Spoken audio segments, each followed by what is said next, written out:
Како по традиција, наред дојде и населеното место Муртино,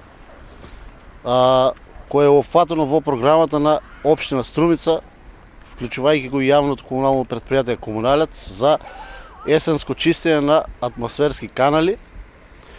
Нова ситуација во Муртино е дека во моментот се изведуваат два канала атмосферски нови при влезот на Муртино од лева и од десна страна во должина од 720 метри, кои канали се прават се со цел да бидат зафатени води кои досега го поплавува влезот на населеното место и школскиот двор на училиштето Маршал Тито. Откако ќе бидат направени каналите, се продолжува со чистење на веќе постоечките атмосферски канали од левата и од десната страна долж населеното место, кои се во должина негде околу 2000 метри, и оваа вода што ќе ја зафатат овие канали ја носат директно во главниот Мороспитовски канал.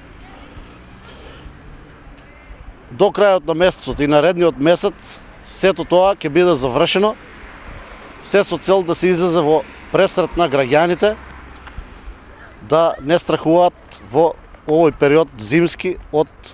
поплави како што ни се случуваат 2013, па вклучително и оваа година во јануари и февруари месец. Акцијата што ја спроведува јавното комунално предпријатие е целосно покриена со средства од општина Струмица. При тоа сакам да апелирам до граѓаните на населеното место Муртино да водат сметка, повеќе да не ги затрупуваат атмосферските канали и да не фрлаат ѓубре. Акцент сакам да ставам во оваа прилика на еден друг проблем кој не зависи од нас, и колку и да сме ние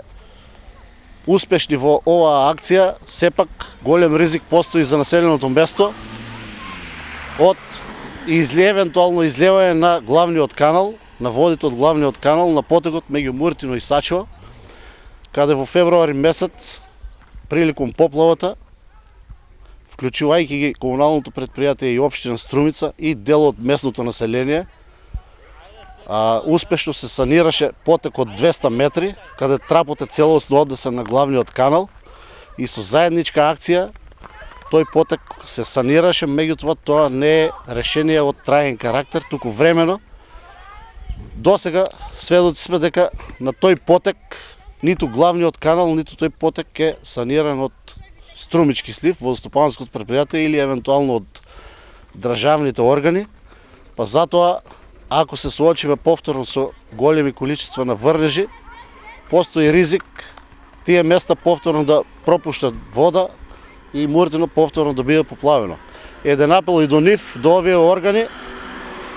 мада мислам дека нема доволно време за да се завршат оваа работа, требаше многу порано да почнат, сепак би апелирал,